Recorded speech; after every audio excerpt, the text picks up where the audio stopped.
Voilà, et j'ai le plaisir d'accueillir en studio Laurence Aziza. Laurence Aziza qu'on appelait Déborah la chômère. Bonjour. Mais on va dire Laurence parce que c'est comme ça que nos auditeurs te connaissent, Laurence. Alors avec des anciens de la chômère, vous avez monté une soirée spéciale au profit du kibbutz Zikim. On va parler du kibbutz avec l'un de ses dirigeants dans quelques secondes. Ce kibbutz Zikim, donc qui a été évidemment touché par ce qui s'est passé le 7 octobre. J'arrive même pas à trouver le mot exact tellement c'est horrible.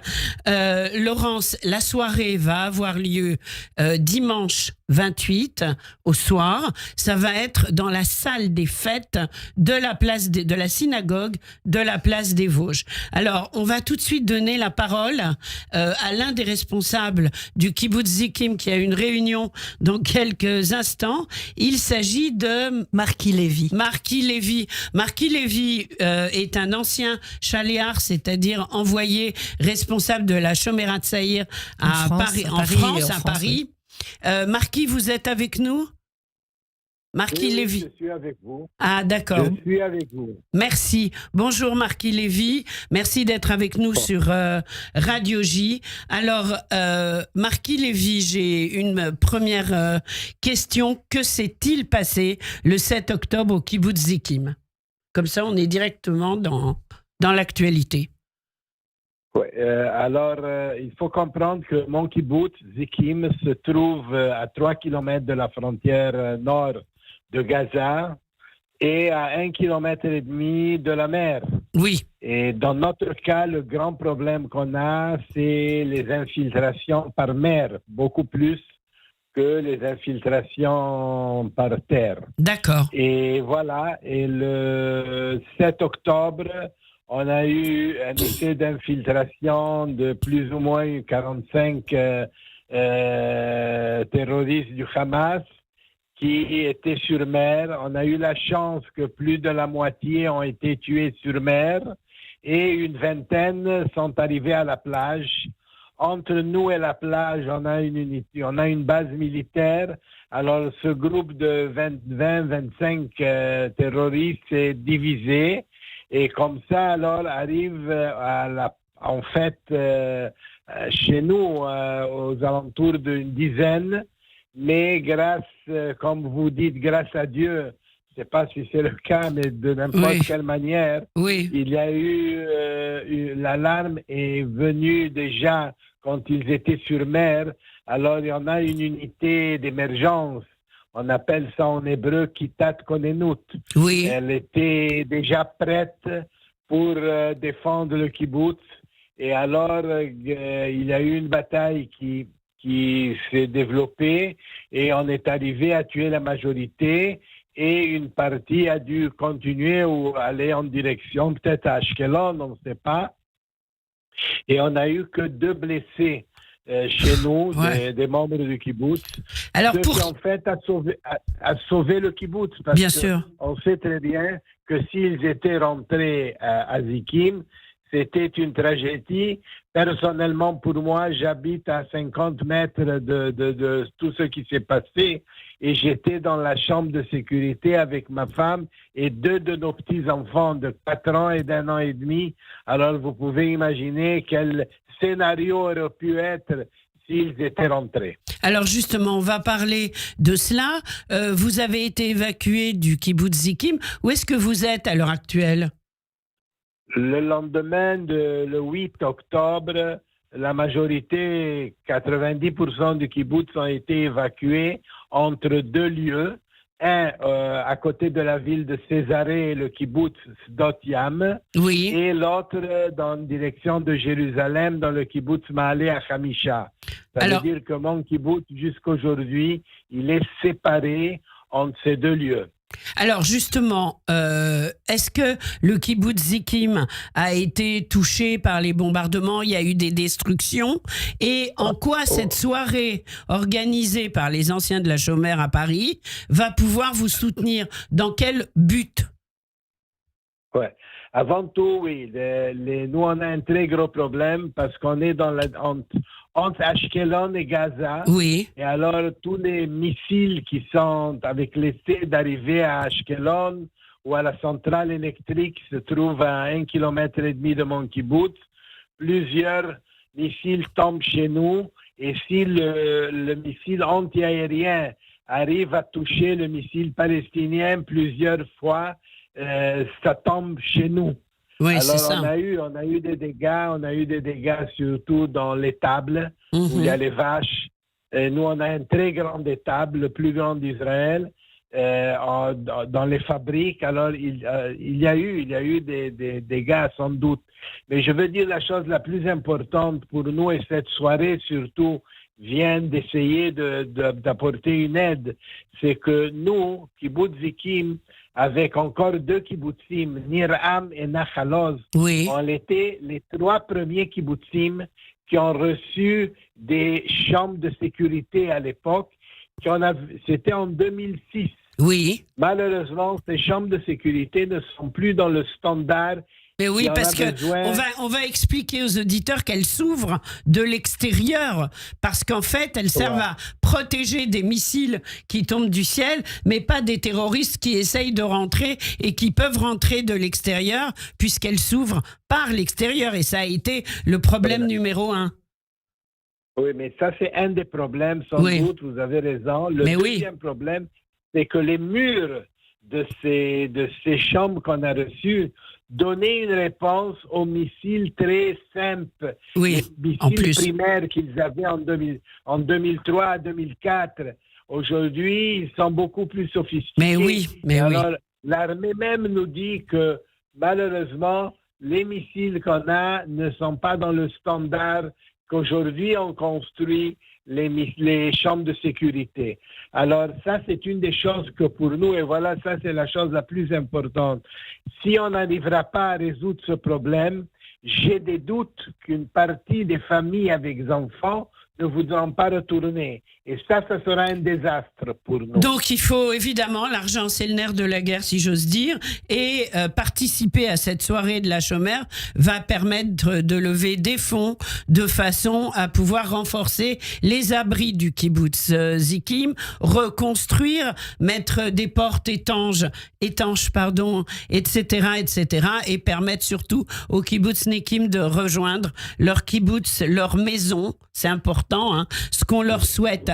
Alors, merci beaucoup, Marquis Lévy, pour tout cela. Sachez que quand vous viendrez en France, vous serez le bienvenu dans le studio de Radio J et qu'on vous remercie et qu'on va penser très, très fort à vous dimanche 28 au soir. En tous les cas, merci d'avoir été avec nous. On vous laisse regagner votre réunion. Et puis, Laurence, on va donner la parole à Lionel Cohen. Oui, absolument. Voilà. Merci, Marquis Lévy. Merci, Au revoir. Marquis. Boker Tov, Toda, bye. Voilà. Et là, on est avec Lionel Cohen. Lionel, bonjour. Bonjour. Alors Lionel, vous avez entendu l'interview de Marquis Lévy.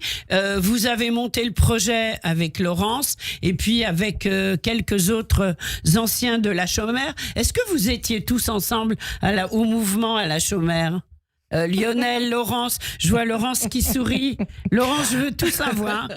Bon, c'est connu, on avait 15 ans, donc d'accord. C'est juste ce qui me fait rire. Et ces liens très très forts, quasi familiaux, que l'on a gardés depuis toutes ces années, est tout à fait surprenant. Je pense que ça se passe avec la Shomer, avec le Dror, avec les EI, avec évidemment. Tout le monde, Mais ça veut dire qu'on tisse des liens d'une force peu commune. Vraiment, une famille choisie. Voilà. Oui. Alors, on va dire quand même que la famille, c'est celle qui organise, mais que tout le monde doit être prêt à rejoindre la famille le 28 au soir et que vous accueillez tout le monde. Ça, c'est important de le dire parce que c'est vraiment, on l'a compris en entendant Marquis qu'il fallait absolument qu'ils avaient vraiment besoin de reconstruire le kibbutz. Lionel, en quelques mots, comment est-ce que vous avez pris conscience de l'importance de cette soirée à organiser ? Racontez-nous.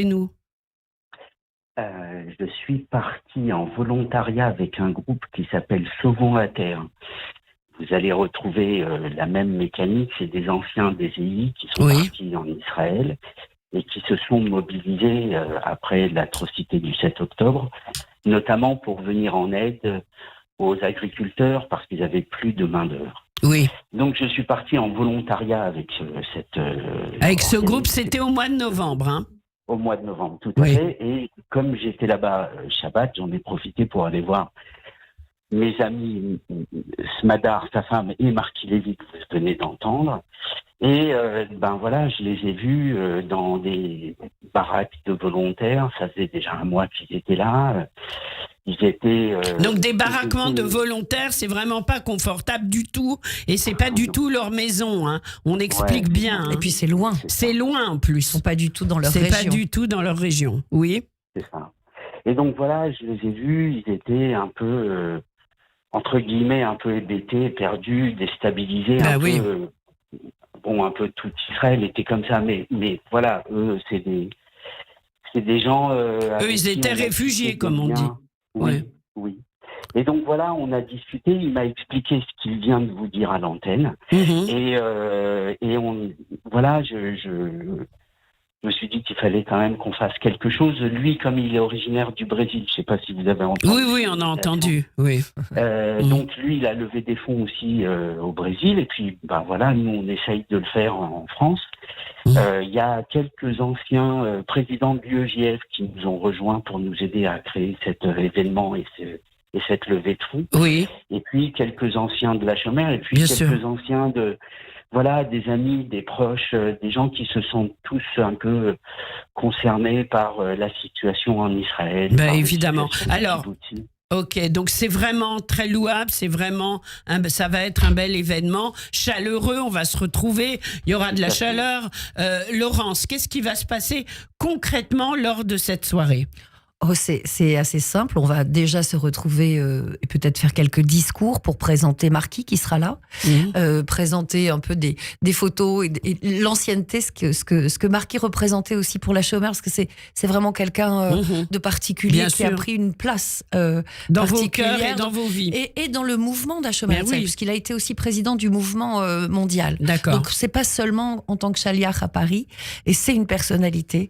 Voilà. Et puis il y aura un buffet, l'occasion évidemment de se retrouver et un DJ set, parce que on s'est dit qu'il fallait un peu de musique, de joie. On va peut-être chanter, on va peut-être danser, je ne sais pas. Oui, mais en tout cas, il y aura absolument, il y aura de la musique parce que c'est une soirée. Puis que vie. Quand Laurence Aziza organise un événement, il y a forcément de la musique. Hein. Je dis ça, je dis rien, voilà.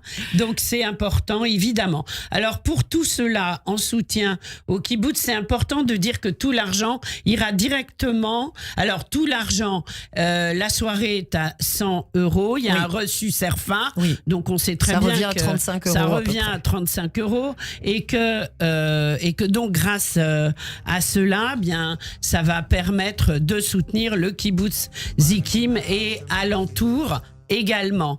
Et donc, qu'est-ce qu'il faut faire pour s'inscrire ? Voilà, c'est ce que je me disais.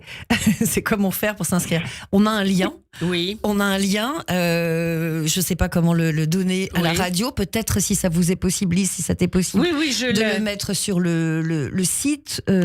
Sinon, c'est à 18h30. Oui. Et comme tous les miracles sont possibles, la Chomère a trouvé la salle des fêtes de la synagogue de la place des Vosges. Et ça, je trouve ça aussi donc, formidable. Plein cœur de Paris, soutenu pour faire cette soirée. Il y aura un voiturier, je tiens à le préciser parce que c'est souvent un peu la galère de se garer là-bas. Donc il y aura un voiturier mis à disposition des gens qui viennent en voiture. On a voulu faire ça pas trop tard pour qu'on puisse être chez soi à 22h. C'est un dimanche et les places sont limitées. Donc réservez vite. Je peux laisser un numéro de téléphone parce que ou un mail, hein, Lionel. Qu'est-ce que je laisse ? Sinon sur ma page Facebook Lionel Cohen, vous trouverez le lien. Et très bien. Et je vais la poster immédiatement sur ma page Facebook Laurence Aziza. Voilà, donc c'est très facile. Juste une précision, pardon. Traiteur et vin cachère, évidemment. Oui, traiteur et vin cachère, évidemment. Et bien sûr. D'accord, c'est important de le préciser. Oui, absolument. Et tout ça au profit d'Israël, au profit du Kibboutz Zikim, ça partira directement. Oui, voilà. Donc, voilà, on se retrouve le 28 au soir à la salle des fêtes de la place des Vosges. Lionel Cohen, Laurence Aziza, merci d'avoir été avec nous. Merci, et Lise. on vous retrouve le 28 au soir. Merci beaucoup. Au revoir, merci. Au revoir. Merci beaucoup.